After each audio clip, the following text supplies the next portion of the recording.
Well, now look what I found. I told you there was some stuff somewhere. Now we can get on and make something. Hello there. We're going to make a barrier. You ready? Let's see what we can come up with. Clearly, I won't need all of this, so we're going to clear up a bit. I even found some more of this U-channel, which is what I used to hold the arches in place. This stuff is bigger, but I think this may well work as well. Yes, lovely. I used it because I had it. It's one of those things. All right. Somebody's going to ask, well, where was it? Well, this stuff is too long to fit in one of those drawers, which is where all my bits are. So I put it in the top drawer. Well, this stuff was then down here. So I was never going to find it. But every now and again, I remember things. It took me a while, didn't it? Well, there's a couple of sizes of tube. These are brass tube. This was, do you remember, this is the smallest barrier I could find online. And even the thickest tube is half the thickness of that. And this one here is much more reasonable. So it might be a bit small for what I have in mind, but we'll give it a go. We've got about a foot of it, or 30 centimeters. Yes. Now the road at that point is a scale 15 feet, I think. Yeah, something like that, just over 15 feet. We'll put the barrier at an angle so we can get a bit more length on it. That's about 20 feet. So no more than 20 feet, which is 8 centimeters, of course. So how hard can it be, right? So 8 long.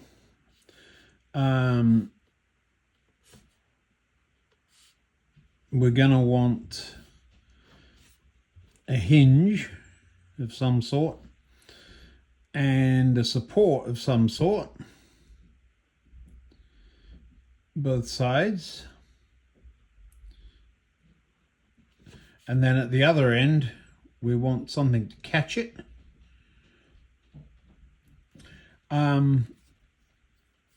The road itself,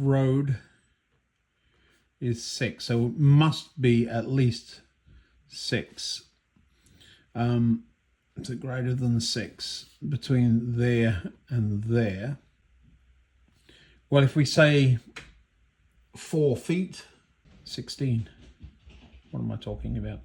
So 16 would be 4 feet. That's about right. Maybe, so if we go at 15, something like that. So something about 15 to center. So that's just the numbers in my head. Now then, let's cut a piece of this off, shall we?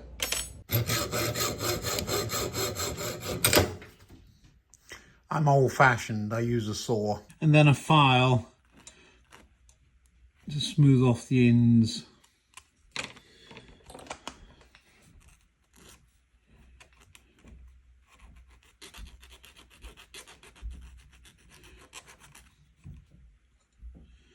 Yep, that works. Now where's the piece I need? Looks a bit long, but better long than short, of course. Wonder how they cut this stuff in the factory, because you've got a nice clean end there. Wonder what they use. Somebody will be able to tell me, I'm sure. The nick on my finger isn't from woodwork or metalwork. It's from changing the string in a weed whacker. I had no idea that stuff was sharp, but it is. That looks about right. A little bit of a burr on the outside there. Yeah, that'll work. So if this were the hinge, it's too high for the hinge. We said 15, didn't we? So 15. Oh, it might work actually. 15. Now, would it go down far enough? Well, it only has to get up to that angle, doesn't it? So the question then is, how far in should the hinge be? I put a line on it. So it can't be any further than that. So we need to drill a hole through this at the right point to get the hinge to work.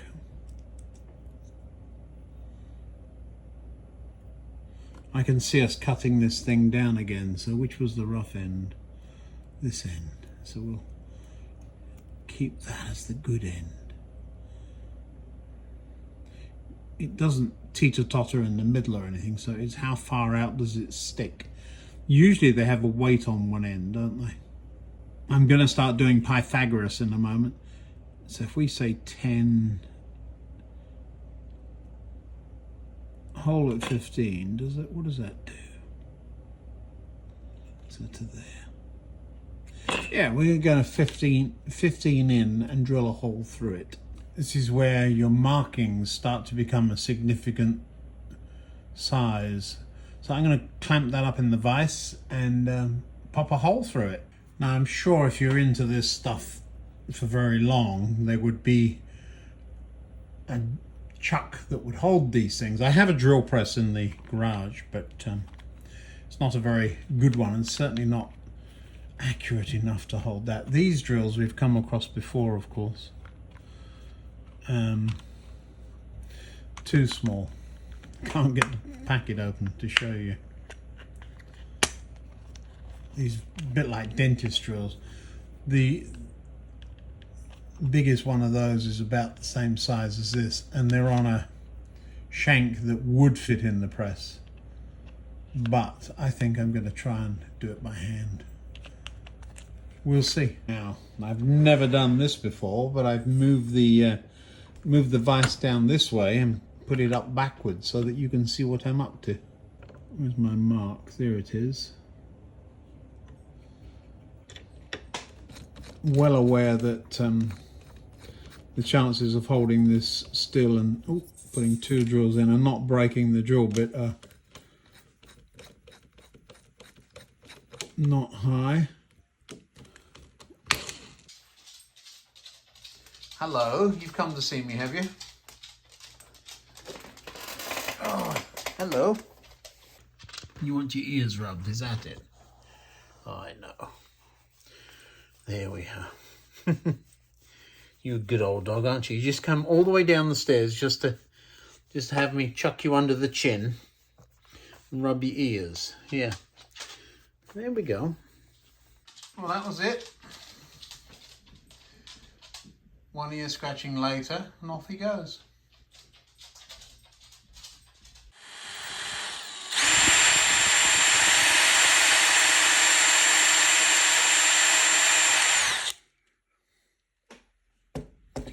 Now, how did I do?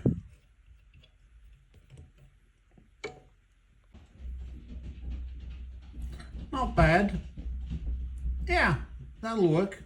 Now I've marked 3 other points along the pole, and I'm just going to file a flat on the bar at each of those points.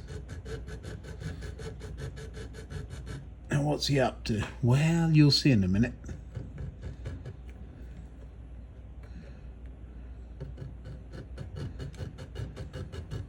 It's very difficult to drill a hole on the crown of a round. And you know me by now, so see if you can guess what I'm doing. There we go. That should probably work. Now I'm going to stick a drill through the hole here, because it will give me an idea of whether I'm at right angles, and I'm not. Something like that. It doesn't have to be perfect by any means.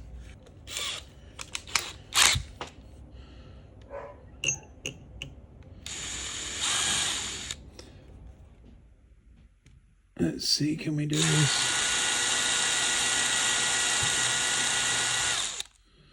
One more. You see, I've got my hand on the piece and on the drill. It just stops that so much.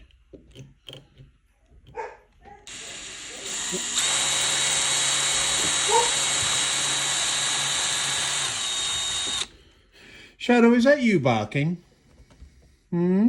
Here's a weird procedure. What I'm going to do is pop this there and then run this drill, which is the same diameter as the pipe, through the pipe.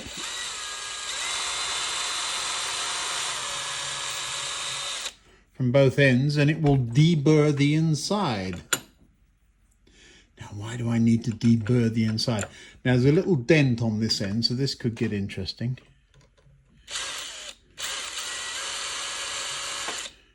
Yeah, I thought it might.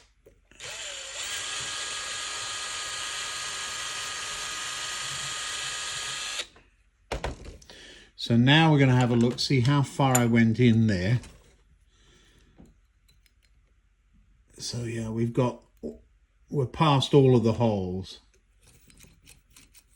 So the only other holes I have to drill are through one of these for the hinge. I will have to cut this off too. I may use the grinder for that.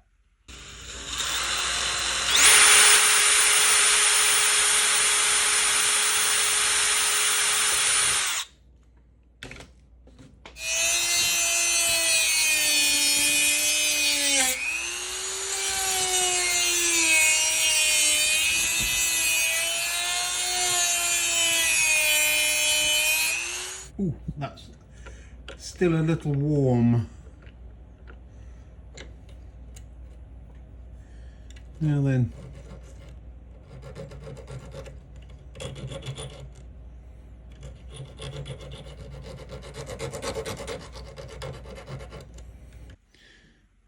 You guess what they're for yet? It's a magic flute. Right. Hinge. That's not it. What have I done with it? It is. Does everything line up? There we go. I put a piece of wire through. That'll work for now. Just need to move those hinges a little further apart. And rather than trying to bend them, I'm just going to shove this in there and then move it through. Pair of pliers.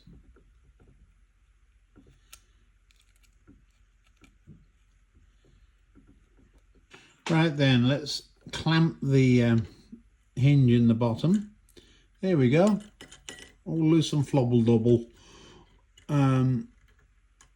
That works. Now, I have no intention of permanently fixing the solenoid, not solenoid. Why do I call servos solenoids?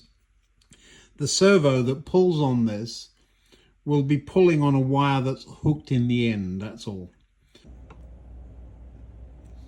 No ideas yet? How about 3 red LEDs that flash? You knew I would. You knew it. I was about to say, and for my next trick, I've got to thread them through there, and there. It's going to be interesting doing that. I'll show you how I do it. So having got the first piece of wire through, we're now threading both the cables for the LED, and I bent the wires down. And there they come out of the other end. Now, if you're wondering what this bit of tape is, I've shoved a drill bit into where that hole is so that the wires can't go past it.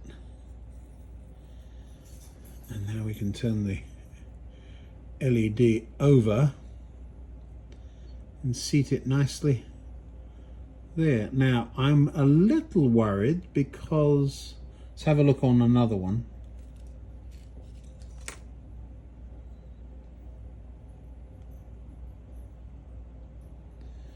Yeah, you see the on the back of the LED, those there are conductive pads. So this being a metal tube, we are going to have to put something there to stop that happening.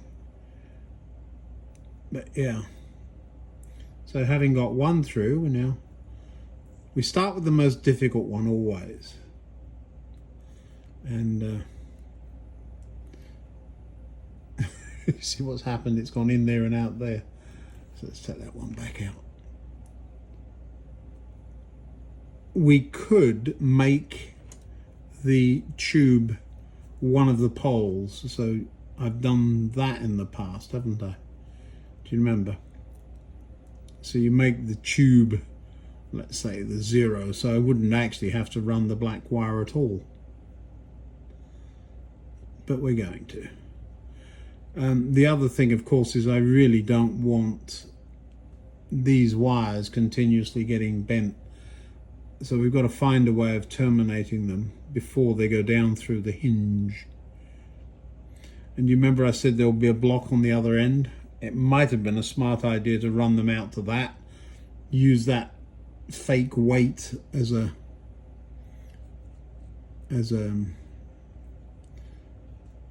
counterweight point or whatever, but you've got to then get them past the hinge. So yeah, they're right there. They will of course come out when they decide they want to. This is just a patience exercise, and of course the more you get in there they are. You see them? Boy, going to be difficult to pull them out of there, but we will get there. And then once I've got those in, I've got the third one to run as well. This one should be easier because it's only got to get, oh, you see what I mean? Popped out on its own. There we go. So all 6 wires are now, are they? 1, 2, 3, 4, 5, 6. Yeah, all 6 wires are there. So now we can adjust them a little bit. The middle one was actually the most difficult to get in. I can hear Sparky barking upstairs. Now Shadow, so there's probably a delivery. Hopefully it's something nice. It's been a rough week. All right, so they're more or less in place. Again, I want to get a little bit of something insulative. Bit of glue or something would do it, wouldn't it? Before I snug them all up. And then we've got to figure out how we're going to terminate this part. It's right next to the hinge, so at the top of the hinge there, you see that? Yeah, there's a delivery upstairs. So this will go up and down quite nicely. The wires are going to inhibit that to some extent, so we may need to have a little more cleverness going on yet, but we will think of that. First thing though is get some insulation under these. And 2-part epoxy would do it, wouldn't it? Yeah. We'll think of something. I'm going to go and have my tea and come back. So see you in a bit. So what I've done is cut up some pieces of heat shrink tube. And I'm sliding those on now. We'll come back to that one. I think if I can get these LEDs through the tube, I think I can.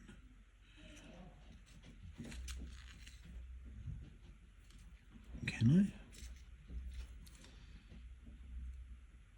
Should have put these on first, shouldn't I? Hindsight is always 20/20.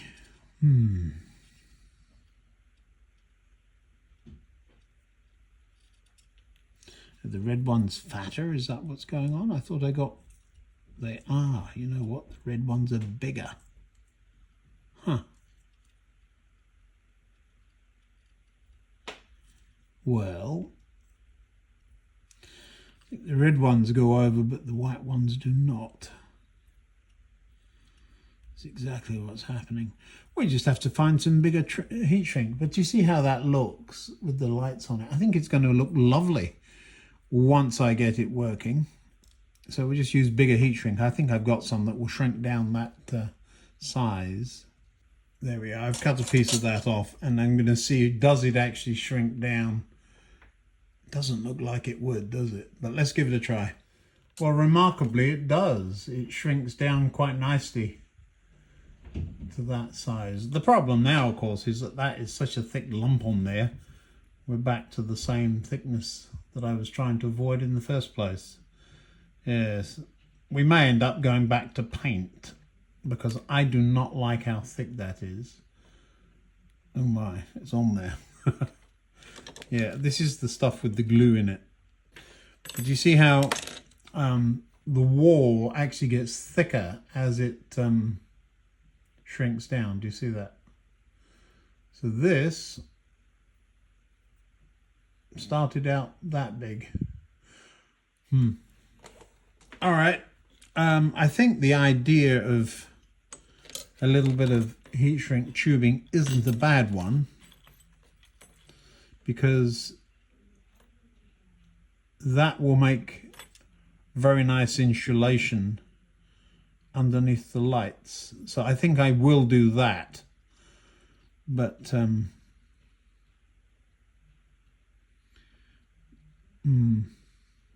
I get this stuff over the LED? I think I can. We'll give it a go. Well, there we go. I've managed to get 3 pieces. I had to thread them over the tops. I've moved the LEDs up, and I'll now shrink that down. Piece on the end easy, and I'll paint the bits in between white. I couldn't get a longer piece over, believe it or not. We'll be fine. Could do that. No, we'll just get this. I can use paint. So this will provide the insulation that I will need for the LEDs to sit on, and also a cushion for the barrier at that end. So all I'm doing now is a little bit of glue under each of these, just to keep them in place. So gluing them to the heat shrink. Somebody made the comment that I have this wonderful contraption and rarely use it. Well, old habits die hard, I suppose. I've never had one before a few months ago. I really enjoy it, but it takes, especially when I'm holding the camera with one hand and trying to do other things with the other. There we go. That should set in no time.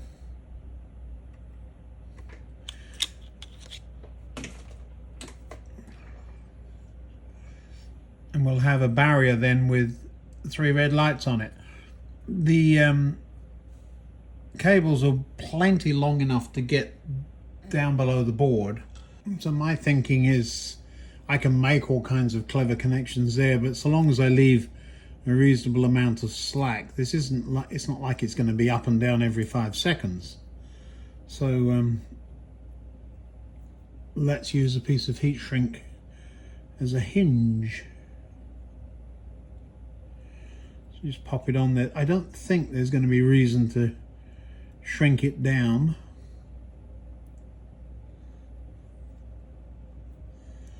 So I'm just threading all 6 wires through the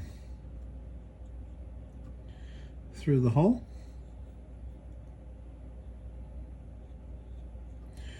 How about 5 out of 6? Come on, you can get through that.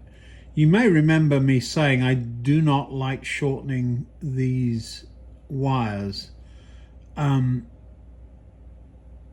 I think these particular ones are okay because they're They're not the enamel kind.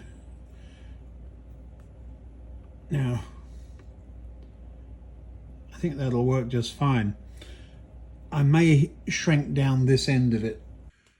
So what I've done is shrunk down this end and left the other as a flexible.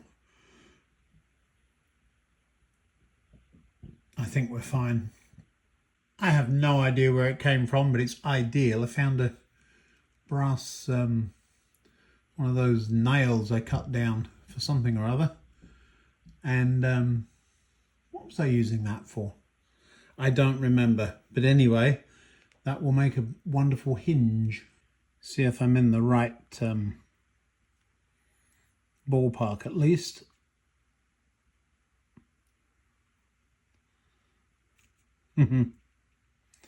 Close. Oh, I see. I've put the pin underneath the bar.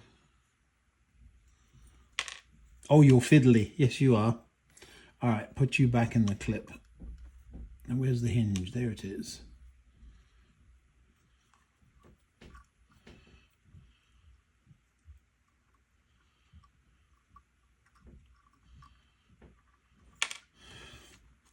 I must get myself some tools for this kind of work, assuming I'm going to do some more of it. It's like saying I must get myself some thinner fingers. Well, I know it goes through there because I put it through to check it.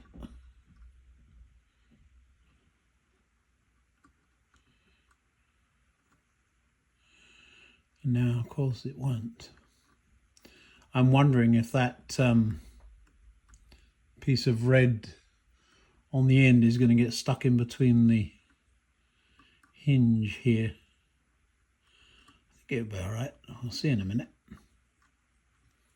Right, you're in. You've got to come out the other side. There we are. New kind of paint. I can't tip the jar up to show you, but it says White X2 Acrylite Paint Mini. No idea whether it's the right stuff. Found it in a shop I was in today. So we're going to plaster some of it on in between the red bits and see what happens. There is something called primer, Ian. Yeah, I know.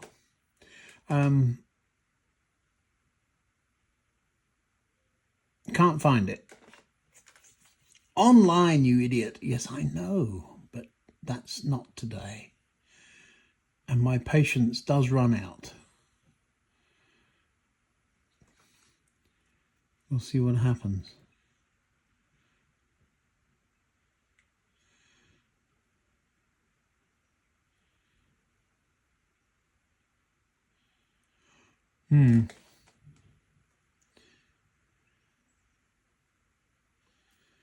Let's turn this around. Oops. Did you see that? I did. It pinged. Now, I have no idea what it looks like, but I will say this paint is doing what I always expect paint to do, sticking to stuff, making the stuff it's sticking to change colour and drying quickly. So it's got a 3 out of 3 for me so far. I thought I got a little bit of it there. I don't. Of course, it's the LED. So far, this paint's getting a 3 out of 3. 3 qualities of paint that I always think are basics. So, whoops, nearly dropped the whole pot. I was trying to stick it to the magnet like I did with every other pot of paint I've used in the last couple of months. This is a glass jar and it doesn't stick to magnets. Phew, I nearly dropped it as a result. Whoopsie. Now, Is it gonna work? I don't know. We're gonna hang it up and see. Hang it up by that end. Let it dry. Somebody's gonna ask, I have no idea what you call these things. They're used in the model aircraft radio control business, I'm told. I saw them hanging on a model aircraft shop and bought some time ago. And that is what I've used for the hinge. I had no intention of making a simple barrier a 3-part video. We're going to end there. The paint's drying. Once it's dry, I've got an electronics project for you. We'll see that next time. See you now.